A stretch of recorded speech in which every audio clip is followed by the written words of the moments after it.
मैंने लाइफ में बहुत परिवर्तन देखा आपने, मतलब इतनी पढ़ाई किया, ये किया वो किया, बहुत सारे डिस्कशंस हुए हैं। मतलब मैं झारखंड टॉपर रह चुका हूँ, गोल्ड मेडल जीता है मैंने मैथमेटिक्स में।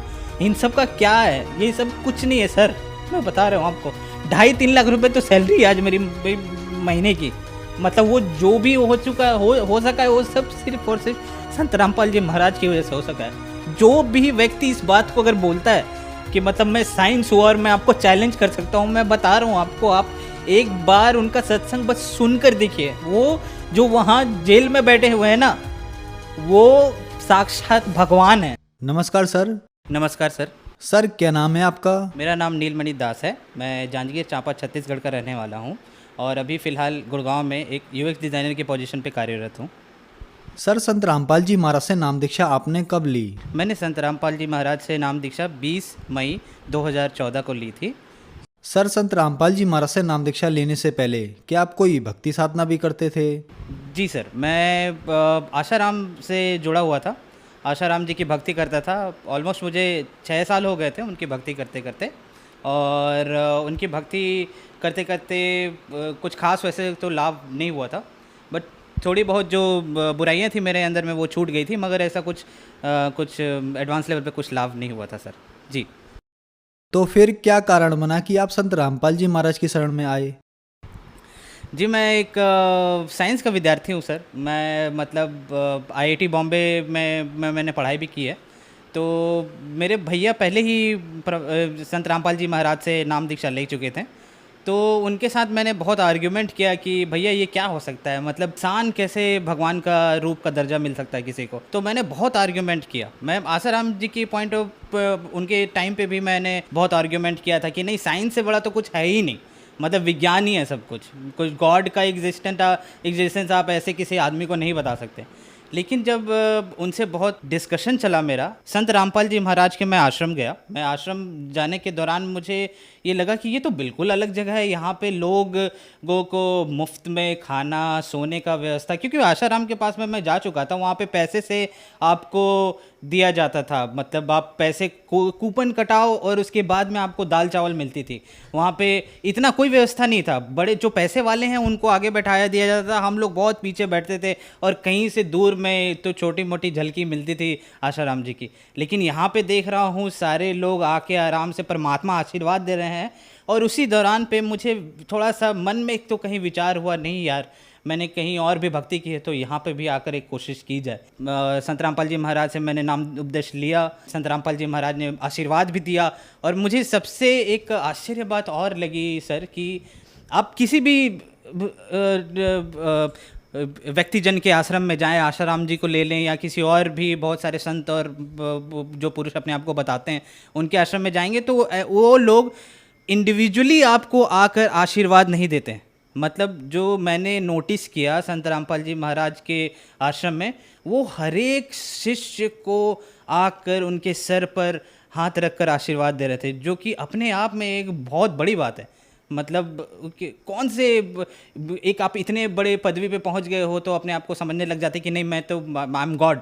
तो वो चीज़ मुझे लगा कि नहीं यार, वो तो एकदम बिल्कुल अपने आप को ऐसे दर्शा रहे हैं जैसे कि नहीं बेटा, मैं तुम्हारा गुरु हूँ और तुम लोग शिष्य हो, और तुम्हारा जितना भी दुख और ज़िंदगी में जितने कष्ट हैं उसको निवारण करना मेरा ही काम है। तो मतलब ये चीज़ मुझे दिखा और इसके बाद मैंने तो निश्चय कर लिया कि नहीं, मुझे संत रामपाल जी महाराज से नाम उपदेश लेना चाहिए। सर आप साइंस पर विश्वास करते हैं, फिर आपने संत रामपाल जी महाराज से नाम दीक्षा ली। हम आपसे पूछना चाहेंगे कि अभी आपकी क्या क्वालिफिकेशन है, आप क्या काम करते हैं?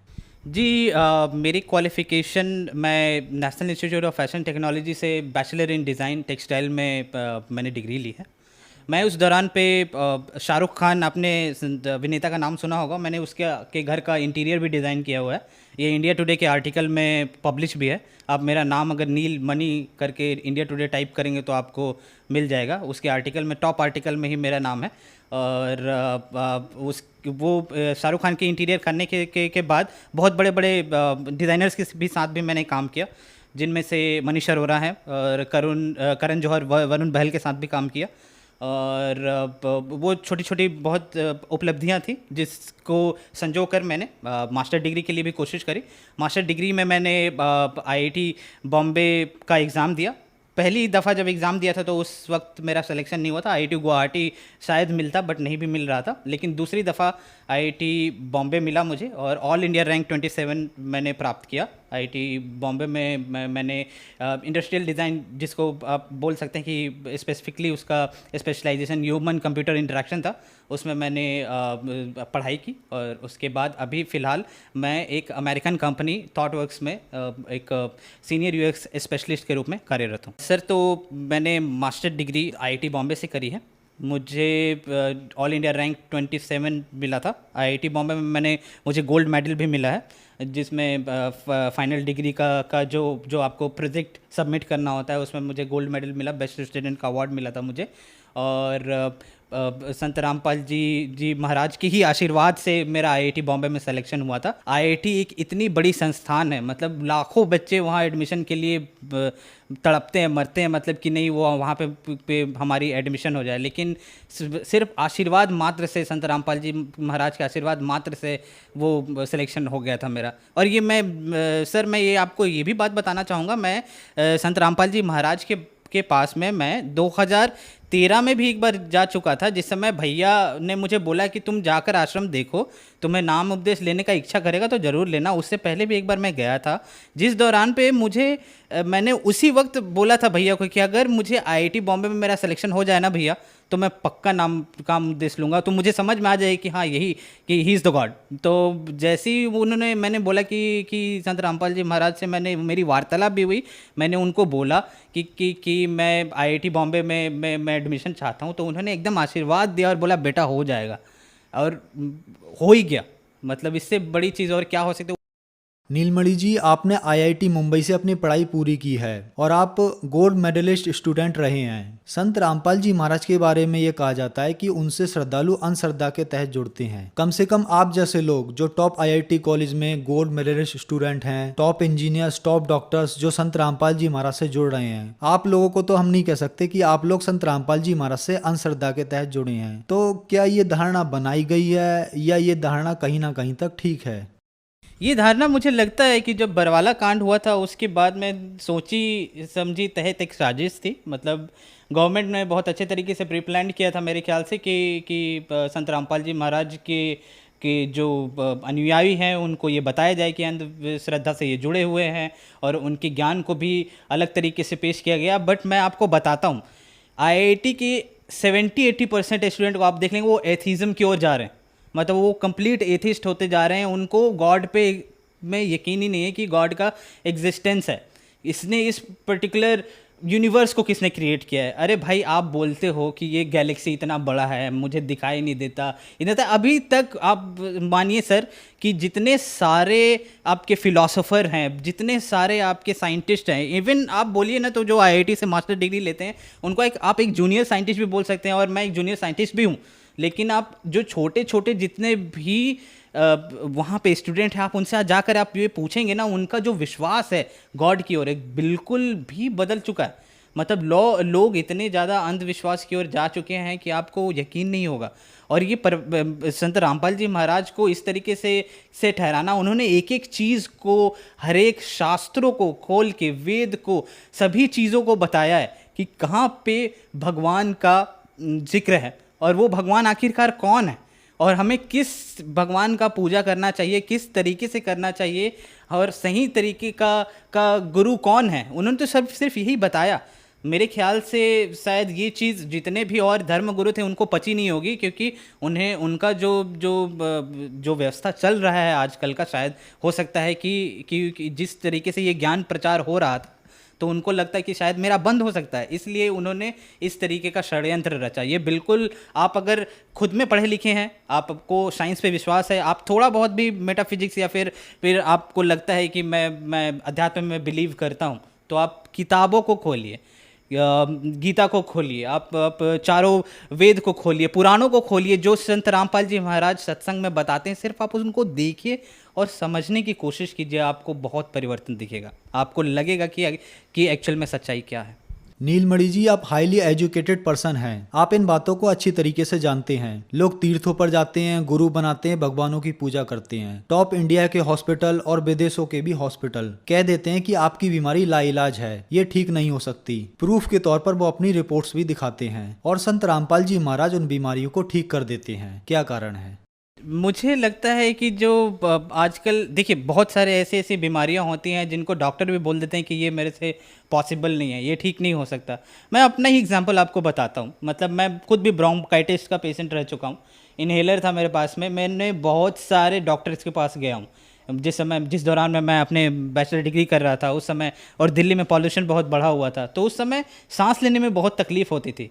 तो मुझे कहीं ना कहीं लगा, और भैया से मैं भी मैंने पूछा कि क्या करना चाहिए। तो डॉक्टर के पास तो जा ही रहे थे, लेकिन मैंने सोचा एक बार अरदास लगा कर देखें संत रामपाल जी महाराज से क्या होगा। जब जब अरदास लगाई तो एकदम से गायब हो गया। आज की डेट में मैं बता रहा हूँ आपको कि मतलब ऐसे बीमारी छू मंतर हुई जो डॉक्टर बोल रहे थे कि टाइम लगेगा, आपको इनहेलर ले लो और अलग अलग तरीके के टैबलेट्स दे रहे थे। आज जब संत रामपाल जी महाराज की इतनी दया हुई है कि मुझे तो दवाई हाथ लगाना ही नहीं पड़ता। संत रामपाल जी महाराज सिर्फ आपको मंत्र देते हैं। वो मंत्र और साधना को आप सही तरीके से जब करने लग जाएंगे तो ऑटोमेटिकली आपकी की जो जितनी भी बीमारियां हैं धीरे धीरे करके ठीक हो जाएंगे। और मेरे बहुत सारे ऐसे मित्र हैं सर जो आईआईटी में पढ़े हैं, और वो भी मतलब ऐसे अगरबत्ती वगैरह दिखाते थे, और मैं साथ ही साथ मैं अपना नित्य नियम किया करता था संत रामपाल जी महाराज का। तो वो लोग, उनको आश्चर्य होता था कि ये कौन सी पूजा की विधि है जिसमें कुछ जलाना नहीं पड़ता, कुछ करना नहीं पड़ता, एक आपने बस जोत जला दिया है, उसके बाद में आप बस उसको पाठ कर रहे हो, ये क्या है। तो मैं उसी तरीके से उनको समझाने की कोशिश करता, ये जो आप कर रहे हो ये बिल्कुल आडंबर है, ये कहीं लिखा ही नहीं हुआ है। आप मुझे बताओ गीता में कहाँ लिखा हुआ है, किसी वेद में बताओ, पुराण बताओ। और मैं यकीन मानिए, मैं जिस लड़के के साथ में आईआईटी रूममेट में था, मेरा जो रूममेट था वो रैंक 1 होल्डर था, मतलब ऑल इंडिया रैंक 1। तो वो बहुत बड़ी बात होती है। मतलब ऐसे लोगों के भी लोगों में आपको इतनी अंधविश्वास दिखेगी ना, जो कि मतलब जिसको देखा समझा ही नहीं जा सकता। तो मैं कहूँगा कि कम से कम आप संत रामपाल जी महाराज की जो पूजा विधि साधना है उसको समझिए, और जो उन्होंने गीता और वेद शास्त्र पुराण में जो बताए हैं कम से कम उनको फॉलो कीजिए, देखिए, सत्संग सुनिए, तो आपको समझ आ जाएगा। सर, आप साइंटिस्ट हैं। हम आपसे पूछना चाहेंगे कि संत रामपाल जी महाराज के नामदान सेंटर पूरे इंडिया के साथ साथ विदेशों में भी खुले हुए हैं। संत रामपाल जी महाराज टीवी के माध्यम से नाम दीक्षा देते हैं। तो सर, ये कैसे पॉसिबल हो रहा है? एक संत इतनी दूर बैठकर अपने श्रद्धालुओं को सभी लाभ, उनकी बीमारियां एक मंत्र देकर ठीक कर रहे हैं। मैं तो सर सबसे पहले मैं आपको ये बोलना चाहूँगा कि आपने उनको संत बोलकर मतलब वो गॉड हैं। मतलब आपको अगर यकीन नहीं होगा, वो गॉड है साक्षात, कबीर साहब हैं। मतलब मैंने लाइफ में बहुत परिवर्तन देखा अपने, मतलब इतनी पढ़ाई किया, ये किया वो किया, बहुत सारे डिस्कशंस हुए हैं। मतलब मैं झारखंड टॉपर रह चुका हूँ, गोल्ड मेडल जीता है मैंने मैथमेटिक्स में। इन सब का क्या है? ये सब कुछ नहीं है सर, मैं बता रहा हूँ आपको। 2.5-3 लाख रुपए तो सैलरी आज मेरी महीने की। मतलब वो जो भी हो चुका हो सका है, वो सब सिर्फ और सिर्फ संत रामपाल जी महाराज की वजह से हो सका है। जो भी व्यक्ति इस बात को अगर बोलता है कि मतलब मैं साइंस हूँ और मैं आपको चैलेंज कर सकता हूँ, मैं बता रहा हूँ आपको, आप एक बार उनका सत्संग बस सुनकर देखिए। वो जो वहाँ जेल में बैठे हुए हैं ना, वो साक्षात भगवान है। उन्होंने ये पूरा का पूरा, मतलब वो बैठे बैठे वहाँ कितने सारे जो भक्तजन हैं, जितने शिष्य हैं उनके, उनका हर एक लाइलाज बीमारी ठीक हो जा रही है। और मैं बता रहा हूँ आपको सर, मैंने तो गुरु जी को, संत रामपाल जी महाराज को उस वक्त देखा था, लेकिन जो भक्त आज जिन्होंने देखा नहीं है, मिला नहीं है, उसके बावजूद भी जिन्होंने नामदान लिया है, उनको इतना लाभ मिला है, आप यकीन नहीं मानिएगा। मतलब ऐसे ऐसे लोगों की मैंने शिष्यों की मैंने गाथा सुनी है, जिन्होंने बताया कि मेरा पथरी ठीक हो गया, मेरी ब्रोंकाइटिस थी वो ठीक हो गया, मुझे कैंसर का बीमारी था वो ठीक हो गया। ये सब सारी चीज़ें आप देखोगे तो आपको यकीन आ जाएगा कि ये संत नहीं है जिसको आप संत बोल रहे हैं। कबीर साहब भी इसी तरीके से आए थे, उनको भी इसी तरीके से डिस्कार्ड कर दिया गया था, अवॉइड कर दिया गया था। आप उत्तर प्रदेश में भी जाओगे तो मंदिरों के ऊपर में भी इस तरीके से मतलब उनका जिक्र किया था। उनको बस कवि के रूप में ही देखा जाता है, उनको एक भगवान का दर्जा दिया ही नहीं गया। मैं बोल रहा हूँ एक छात्र होने के नाते कि कम से कम आप उनको भगवान नहीं मानते तो कम से कम उनकी बातों को तो सुनो। आप न्यूटन का लॉ पढ़ते हो, आप किसी गैलीलियो की बातों को सुनते हो, उनको तो समझते हो ना, उनकी बातों को तो मानते हो। आइंस्टाइन ने जो बोला उनकी बातों को मानते हो ना कि E = MC² होता है, इसको मान लेता हूँ मैं। एक बार मान कर तो देखो कि संत रामपाल जी महाराज क्या बोल रहे हैं। नीलमणि जी, जो श्रद्धालु आज आपको टीवी पर देख रहे हैं, खास करके वो युवा जो आज अपने आप को एथिस्ट यानी नास्तिक कहने पर गर्व महसूस करते हैं, उनके लिए आप क्या कहना चाहेंगे? आजकल के बच्चों को क्या कहा जाए सर, मतलब उनका पता ही नहीं क्या फिलॉसफी हो गया है, क्या थॉट प्रोसेस हो गया है। भगवान पे विश्वास नहीं, शायद माता पिता का इज्जत करना भी भूल चुके हैं। मतलब मोबाइल फ़ोन में चिपके रहना, टिकटॉक पे वीडियोस बनाना, ये सब ऐसी ऐसी चीज़ें जो शायद यही चीज़ समाज की कुरीतियाँ आपकी ठीक हो जाएंगी। आप एक बार आकर देखो, संत रामपाल जी महाराज के आश्रम आओ। सर मैं आपसे बस इतना कहना चाहूँगा, संत रामपाल जी महाराज का सत्संग सुनो, चैनल पर सत्संग आता है, पीली पट्टी चलती है नीचे पर, उन पे फ़ोन नंबर दिए होते हैं, आप उन पे कांटेक्ट करो, कॉल करो, आपको आसपास के नामदान सेंटर का पता भी चल जाएगा और वहाँ से जाकर भी नाम उपदेश ले सकते हो। जब उनका ज्ञान समझ आएगा तो आप उस फ़ोन नंबर पे कांटेक्ट करके निःशुल्क पुस्तक भी मंगवा सकते हैं।